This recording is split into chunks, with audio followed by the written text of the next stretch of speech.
Bonjour, je m'appelle Olivier Sau, je suis directeur de recherche au CNRS et je suis aussi le responsable d'une équipe INRIA qui s'appelle MONC, qui est dédiée à la modélisation mathématique en oncologie. Je suis membre de l'Institut de mathématiques de Bordeaux, qui est le laboratoire de mathématiques. Je fais partie de l'Institut de mathématiques de Bordeaux, qui est le laboratoire qui regroupe toutes les mathématiques à Bordeaux.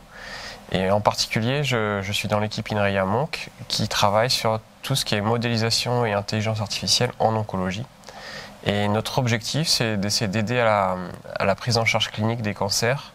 en développant par exemple des outils d'aide au diagnostic ou d'évaluation précoce de l'efficacité des traitements à partir surtout de l'imagerie médicale de routine, donc des scanners, des IRM.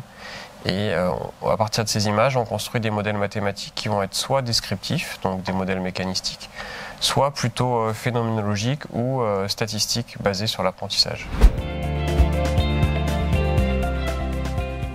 Notre travail, c'est d'essayer d'améliorer la prise en charge du cancer, et pour ça, on se base surtout sur l'imagerie de routine, donc les scanners ou les IRM de routine clinique. Et à partir de ça, on essaie de construire des algorithmes qui vont pouvoir évaluer si une thérapie va être efficace le plus vite possible. Donc par exemple, on a eu un projet sur les sarcomes avec comme objectif d'essayer d'évaluer après un tiers du cycle de chimiothérapie si cette chimiothérapie va être in fine efficace ou pas, avec dans l'idée que si on peut prédire qu'elle ne va pas être efficace, peut-être abréger cette thérapie qui a pas mal d'effets secondaires pour les patients. Et donc pour ça, on part de l'imagerie qu'on va analyser puis traiter et qui va être fournie à nos algorithmes, alors qui peuvent être de deux types, ou d'intelligence artificielle, donc par des techniques qui s'appellent d'apprentissage machine ou d'apprentissage profond, pour donc prédire la survie ou l'efficacité d'une thérapie. Ou alors quand on est peut-être intéressé sur un suivi longitudinal un peu plus long, comme on a fait par exemple dans un projet sur les méningiomes, qui sont des tumeurs qui évoluent pas très vite, et donc la problématique de savoir quel va être le devenir à plusieurs mois d'une lésion, c'est intéressant. Donc dans ce cas-là, ce qu'on fait, c'est qu'on construit des modèles mécanistiques basés sur des équations dérivées partielles ou des équations différentielles ordinaires pour, à partir du passé du patient, donc par exemple les 2-3 examens précédents, essayer de prédire la taille, la forme, la localisation de la tumeur dans par exemple 6 mois, pour que le neurochirurgien puisse adapter son suivi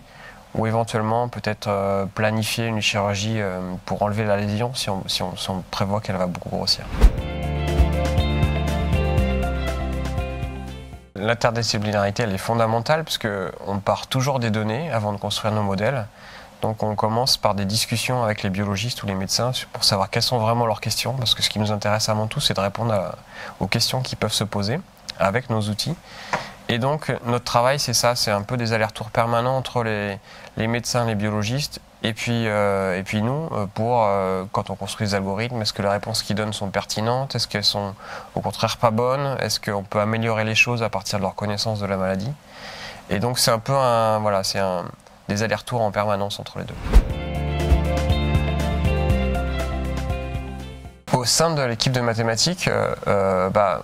on est sur une thématique assez appliquée par rapport à peut-être d'autres mathématiciens du site, donc c'est ce qui fait un petit peu notre originalité,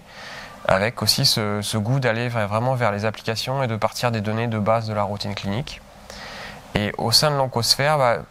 en fait, on est peut-être une des plus grosses équipes qui travaille quasiment exclusivement en oncologie, à partir de ces outils d'intelligence artificielle et de modélisation mathématique. Pour nous, l'Oncosphère, ça nous apporte beaucoup déjà en termes de visibilité, parce que maintenant on va être un peu connu au niveau de toute la Nouvelle-Aquitaine. Ça nous apporte pas mal de contacts qu'on n'aurait pas eu facilement sinon, donc avec des biologistes ou des médecins au-delà de Bordeaux, parce que nous, naturellement, c'était beaucoup à Bordeaux, nos collaborations. Et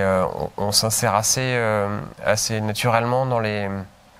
dans deux axes de l'Oncosphère. L'axe micro-environnement tumoral qui va concerner un peu toutes les recherches qu'on fait autour de la modélisation en biologie. Et puis l'axe innovation technologique et thérapeutique qui va concerner plus tout ce qu'on fait autour de l'intelligence artificielle, des outils d'aide au diagnostic et d'évaluation à la thérapie à partir de modélisation.